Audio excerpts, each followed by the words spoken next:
കുറച്ച് ദിവസങ്ങൾക്ക് മുൻപ് വാഷിംഗ്ടണിൽ വെച്ച് നാറ്റോയുടെ ആനുവൽ സമ്മിറ്റ് നടന്നവസാനിച്ചു. ഇതിൽ ഉക്രൈൻ ആവശ്യമായ സഹായങ്ങൾ അല്ലെങ്കിൽ ഉക്രൈനെ ഞങ്ങൾ എങ്ങനെയെല്ലാം സഹായിക്കുമെന്ന് നാറ്റോ സഖ്യത്തിലുള്ള മറ്റു പല നാടുകൾ എല്ലാവരും ഒരു വലിയ അറിയിപ്പ് കൊടുത്തു. അതിൽ മറ്റുള്ളവയെക്കാട്ടിലും വളരെ ഇംപ്രസീവായി തോന്നിയത് ATACMSനേക്കാളും. കാരണം ATACMS ആണ് വളരെ വലിയ രീതിയിൽ ഉക്രൈനെ സഹായിക്കുന്നത്. എന്നാൽ ഇതിനേക്കാൾ വളരെ കൂടുതൽ ശ്രദ്ധ പിടിച്ചു പറ്റിയത് പാട്രിയോട്ടാണ്. പാട്രിയോട്ട് എയർ ഡിഫൻസ് സിസ്റ്റം ഉക്രൈന് കിട്ടിയിട്ടുള്ള ഒരു വലിയ വരദാനമാണ്. ഉക്രൈനുള്ളിൽ ഒരു ഫോഴ്സിനെ അയച്ച് ആക്രമണം നടത്താൻ റഷ്യ ചിന്തിക്കുന്നു എന്നുണ്ടെങ്കിൽ അതിന് പ്രധാനപ്പെട്ട കാരണം ഈ പാട്രിയോട്ട് എയർ ഡിഫൻസ് സിസ്റ്റമാണ്. അങ്ങനെയുള്ള പാട്രിയോട്ട് സിസ്റ്റംസിനെ കുറഞ്ഞത് 3 യൂണിറ്റ് കൂടെ ഞങ്ങൾ നൽകും. ഇപ്പോൾ ഉക്രൈന്റെ പക്കൽ 2 ഉണ്ട്. ഈ 2 സിസ്റ്റം ഉക്രൈൻ പല സ്ഥലങ്ങളിലായി പിരിച്ചുവെച്ച് പ്രവർത്തിപ്പിക്കുന്നുണ്ട്. അടുത്ത 3 യൂണിറ്റ് കൂടെ 2025 നൽകുമെന്ന് ഒരു അറിയിപ്പ് കൊടുത്തിരുന്നു. പക്ഷെ ഇപ്പോൾ ഒരു അറിയിപ്പ് പുറത്തു വന്നു. 3 അല്ല 11 പാട്രിയോട്ട് യൂണിറ്റ്സ് കൂടുതലായി നൽകിയാൽ പോലും അവരുടെ മുഴുവൻ ബോർഡർ ടൗൺസിനെ പോലും അവരെ കൊണ്ട് സംരക്ഷിക്കാൻ കഴിയില്ല എന്ന് ഒരു വലിയ റിപ്പോർട്ട് പുറത്തു വന്നു. ഇതിനെക്കുറിച്ചാണ് ഈ വീഡിയോയിലൂടെ നമ്മൾ വ്യക്തമായി കാണാൻ പോകുന്നത്.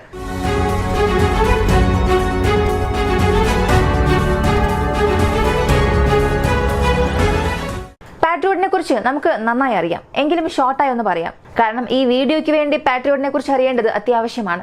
പാട്രിയോട്ട് അമേരിക്ക നിർമ്മിച്ച അതിനവീന സർഫസ് ടു എയർ മിസൈൽ കാറ്റഗറിയിലുള്ളതാണ്.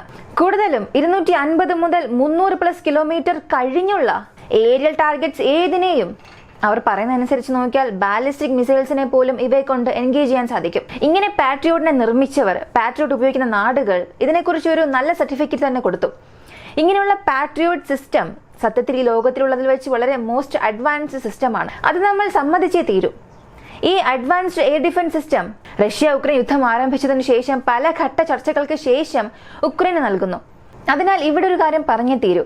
റഷ്യയുടെ ആക്രമണം എന്നത് പാട്രിയോട്ട് വന്നതിന് ശേഷം വളരെ കുറഞ്ഞിട്ടുണ്ട്. ഉക്രൈനിൽ മുൻപ് നടന്നതും വെച്ച് നോക്കുമ്പോൾ ഇപ്പോൾ ഒരുപാട് കുറഞ്ഞിട്ടുണ്ട്. ഇപ്പോഴും ഉക്രൈനുള്ളിൽ റഷ്യയുടെ ആക്രമണം നടക്കുന്നുണ്ട്. എന്നാൽ പാട്രിയോട്ട് ഇല്ലാത്തപ്പോൾ റഷ്യ നടത്തിയ ആക്രമണങ്ങൾ പോലെ പാട്രിയോട്ട് ഉള്ളപ്പോൾ അവരെ കൊണ്ട് അത്ര അധികം ചെയ്യാൻ സാധിക്കുന്നില്ല. കാരണം അത്രത്തോളം ക്യാപ്പബിളായ എയർ ഡിഫൻസ് സിസ്റ്റമാണ് ഈ പാട്രിയോട്ട്. എന്നാൽ അങ്ങനെയുള്ള പാട്രിയോട്ട് എയർ ഡിഫൻസ് സിസ്റ്റത്തെ പോലും റഷ്യ നശിപ്പിച്ചിട്ടുണ്ട്. ഇതും നമ്മൾ ഓർക്കണം. ഇത്രയും ക്യാപ്പബിളായ ഒരു എയർ ഡിഫൻസ് സിസ്റ്റം ഉക്രൈൻ നൽകിയതിനു ശേഷം ഉക്രൈന്റെ എയർ ഡിഫൻസ് സിസ്റ്റത്തിന്റെ പവർ അത് ബൂസ്റ്റ് ചെയ്തു. ഇപ്പോൾ ഉക്രൈന്റെ പക്കൽ 2 പാട്രിയോട്ട് സിസ്റ്റം ഉണ്ട്. ഒന്ന് മുഴുവനും US നൽകിയതാണ്, മറ്റൊന്ന് നെതർലാൻഡും ജർമ്മനിയും ചേർന്ന് നൽകിയതാണ്. ഇതുകൂടാതെ മറ്റ് പല വേരിയന്റിലുള്ള എയർ ഡിഫൻസ് സിസ്റ്റം അവർ ഉപയോഗിക്കുന്നുണ്ട്. എന്നാൽ മറ്റ് എയർ ഡിഫൻസ് സിസ്റ്റത്തെ കൊണ്ട് നൽകാൻ കഴിയുന്ന നാശത്തേക്കാൾ പാട്രിയോട്ട് ഒരുപാട് നാശങ്ങൾ ശത്രുരാജ്യങ്ങൾക്ക് കൊടുക്കുന്നുണ്ട്. ഇതുവരെയും ന്യൂസിൽ കണ്ടതെല്ലാം പാട്രിയോട്ട് കാരണം റഷ്യയുടെ എയർക്രാഫ്റ്റ് നശിച്ചു, അല്ലെങ്കിൽ പാട്രിയോട്ട് കാരണം റഷ്യയുടെ മിസൈൽ സിസ്റ്റം നശിച്ചു. ഇങ്ങനെ പാട്രിയോട്ടിനെ കുറിച്ചുള്ള വിവരങ്ങൾ മാത്രം കേട്ടിട്ടുണ്ടാകും. മറ്റു വേരിയന്റ് എയർ ഡിഫൻസ് സിസ്റ്റത്തെ കുറിച്ചൊന്നും നമ്മൾ അധികം കേട്ടിട്ടില്ല. ഇതിലൂടെ ഒരു കാര്യം മനസ്സിലായിട്ടുണ്ടാകും, എത്രത്തോളം ക്യാപ്പബിളായ ഒരു എയർ ഡിഫൻസ് സിസ്റ്റമാണ് പാട്രിയോട്ട് എന്ന്. ഇപ്പോഴുള്ള 2 എയർ ഡിഫൻസ് സിസ്റ്റവും ഉക്രൈൻ ഇപ്പോൾ ഓപ്പറേറ്റ് ചെയ്യുന്നത് കീവ് തലസ്ഥാനവും അതിന് ചുറ്റുമുള്ള പ്രദേശങ്ങളിലും ഒരു സിസ്റ്റം വച്ചിട്ടുണ്ട്. മറ്റൊരു സിസ്റ്റം ഒഡീസ ഭാഗത്താണ്. ഒഡീസ ഭാഗത്ത് നിന്നും റഷ്യയുടെ ഫ്രണ്ട് ലൈനിൽ 1-2 സ്ഥലങ്ങൾ നിർത്തിവെച്ചിട്ടുണ്ട്. ഇത് 2 പ്രധാനപ്പെട്ട ലൊക്കേഷനാണ്. ആയുധങ്ങൾ അകത്തേക്ക് വരുന്നതിന് ഒഡീസ പ്രധാനപ്പെട്ട ഒരു ലൊക്കേഷനാണ്. തലസ്ഥാനം റഷ്യ ഒരിക്കലും ആക്രമിക്കാൻ പാടില്ല. അതുകൊണ്ട് അതും ഒരു പ്രധാനപ്പെട്ട സ്ഥലമായി. ഇങ്ങനെ ഈ 2 സ്ഥലങ്ങളിലും പാട്രിയോട്ടിനെ നിലനിർത്തിയിട്ടുണ്ട്. ഇന്നുവരെയും വന്ന വിവരം അനുസരിച്ച് ഈ 2 സ്ഥലങ്ങളിൽ മാത്രമാണ് പാട്രിയോട്ട് ഉള്ളത്. എന്നാൽ നാറ്റോ സമ്മിറ്റ് നടന്നില്ലേ, അതിൽ അമേരിക്ക പറഞ്ഞത് ഉക്രൈന് ഇപ്പോഴുള്ള എയർ ഡിഫൻസ് സിസ്റ്റം ഓക്കെയാണ്, പക്ഷെ ഉക്രൈന് വീണ്ടും ഡിഫെൻഡ് ചെയ്യണം. നമ്മളിങ്ങനെ പാട്രിയോട്ട് നൽകിക്കൊണ്ടിരുന്നാലും പാട്രിയോട്ടിനെതിരായിട്ടുള്ള ചില ആക്രമണങ്ങളും നടക്കുന്നുണ്ട്. വീണ്ടും റഷ്യയുടെ മിസൈൽസ് ആക്രമണം, എയർക്രാഫ്റ്റ് അറ്റാക്ക്, ഇതെല്ലാം ഉക്രൈനിൽ നടക്കുന്നുണ്ട്. ഇവ മുഴുവനായും തടയണം, ഇവ മുഴുവനായും നമ്മൾ നശിപ്പിക്കണം എന്നുണ്ടെങ്കിൽ ഇനിയും കൂടുതൽ എണ്ണം എയർ ഡിഫൻസ് സിസ്റ്റം നമ്മൾ ഉക്രൈൻ നൽകണമെന്ന തീരുമാനത്തിൽ വരുന്നു. അങ്ങനെയാണെങ്കിൽ എത്രത്തോളം ഇവരെ കൊണ്ട് നൽകാൻ സാധിക്കും? കാരണം പാട്രിയോട്ടിനെ സംബന്ധിച്ച് ഒരു യൂണിറ്റ് തന്നെ 1 ബില്യണിൽ കൂടുതൽ മതിപ്പുണ്ട്. ഇത്രയും വിലയുള്ളപ്പോൾ അവരെ കൊണ്ട് എത്രത്തോളം നൽകാൻ കഴിയും എന്നൊരു ചോദ്യം വരുന്നുണ്ട്. ഈ 2025 മെയ് മാസത്തിനുള്ളിൽ 3 യൂണിറ്റ് ഉക്രൈൻ നൽകുമെന്ന് ഒരു വലിയ അനൗൺസ്മെന്റ് കൊടുത്തു. ഇത് സാധാരണ ഒരു കാര്യമേ അല്ല. ഈ 3 സിസ്റ്റം വരികയാണെങ്കിൽ ഉക്രൈനെ കൊണ്ട് സാബ്രോസിഷ്യ ഫ്രണ്ടിൽ നിന്ന് കാർഖീവ് വരെയും സംരക്ഷിക്കാൻ സാധിക്കും. അവിടെയുള്ള ചില ഭാഗങ്ങളെ റഷ്യയുടെ എയർക്രാഫ്റ്റ് ആക്രമണത്തിൽ നിന്നും ഈ മിസൈൽ ആക്രമണത്തിൽ നിന്നും ഈ ഒരു പ്രദേശങ്ങളെല്ലാം സംരക്ഷിക്കാൻ ഉക്രൈൻ ഈ ഒരു 3 യൂണിറ്റ് ധാരാളം മതിയാകും. ഇപ്പോൾ ഉക്രൈൻ ഉപയോഗിക്കുന്ന പാട്രിയോട്ടിനെ സംബന്ധിച്ച്, ആ ഒരു വേരിയന്റിനെ സംബന്ധിച്ച് 350 കിലോമീറ്റർ വരെയും ടാർഗറ്റിനെ ട്രാക്ക് ചെയ്യാൻ സാധിക്കും. 150 മുതൽ 250 കിലോമീറ്റർ റേഞ്ചിൽ വരുന്ന ഏതൊരു ടാർഗറ്റിനെയും വെടിവെച്ച് നശിപ്പിക്കാൻ സാധിക്കും.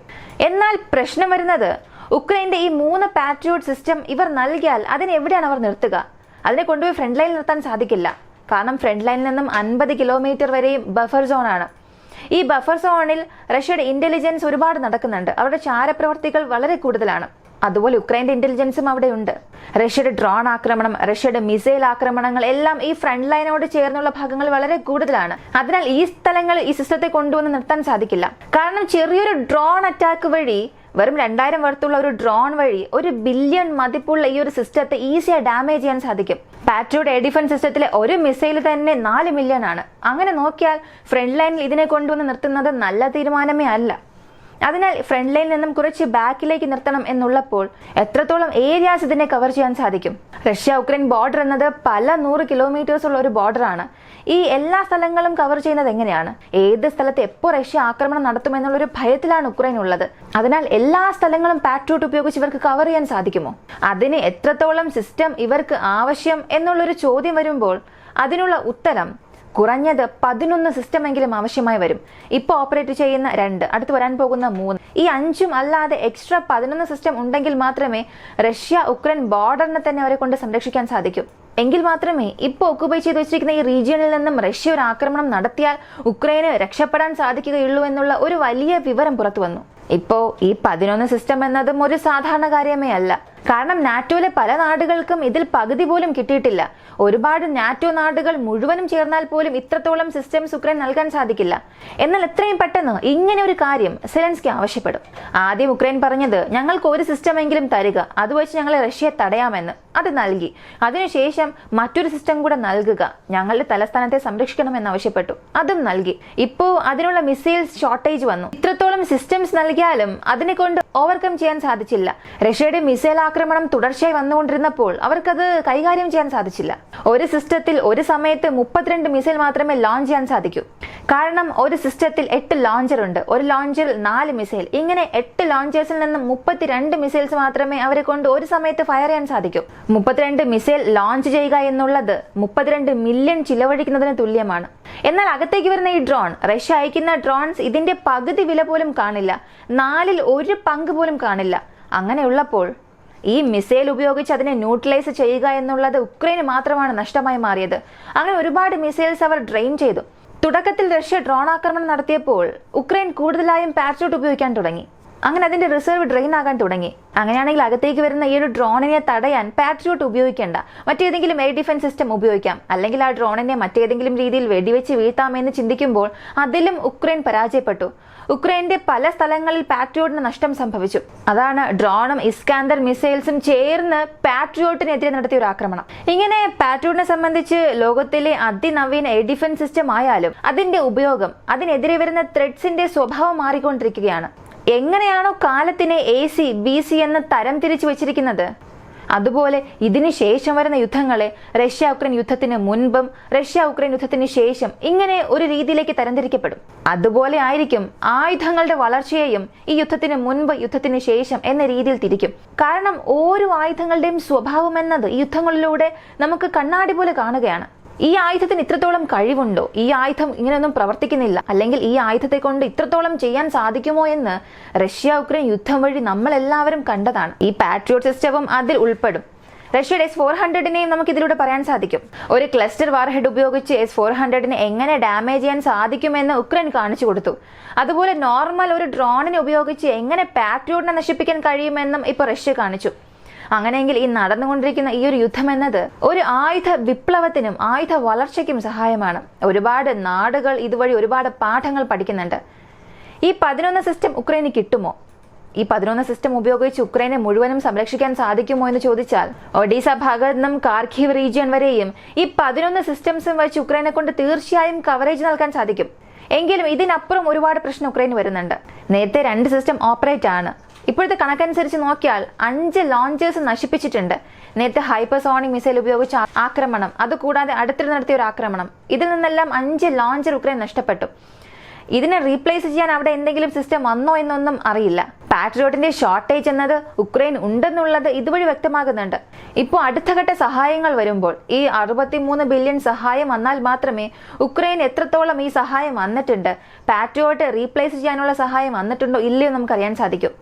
ഇപ്പോഴുള്ള ഒരു അവസ്ഥ വെച്ച് നോക്കുമ്പോൾ നേരത്തെയുള്ള 2 സിസ്റ്റം, അടുത്ത് വരാൻ പോകുന്ന 3 സിസ്റ്റം, ഈ 5ഉം ഉക്രൈന് തികയില്ല. തീർച്ചയായും ഉക്രൈൻ വീണ്ടും പാട്രിയോട്ട് സിസ്റ്റം വേണമെന്നുള്ളൊരു ആവശ്യം നാറ്റോയോട് ചോദിക്കും. ഈ ഒരു വീഡിയോയെ കുറിച്ചുള്ള നിങ്ങളുടെ അഭിപ്രായം എന്താണ്? പാട്രിയോട്ട് വേഴ്സസ് റഷ്യ, ഇതിനെക്കുറിച്ച് നിങ്ങൾ എന്ത് കരുതുന്നു എന്നുള്ളത് കമന്റിൽ പറയുക. വീഡിയോ ഇഷ്ടമായ ലൈക്ക് ചെയ്യുക, ഷെയർ ചെയ്യുക. നമ്മുടെ ചാനൽ ആദ്യമായി കാണുന്നവരാണെങ്കിൽ മറക്കാതെ സബ്സ്ക്രൈബ് ചെയ്ത് സപ്പോർട്ട് ചെയ്യുക. മറ്റൊരു വീഡിയോയുമായി വീണ്ടും കാണാം.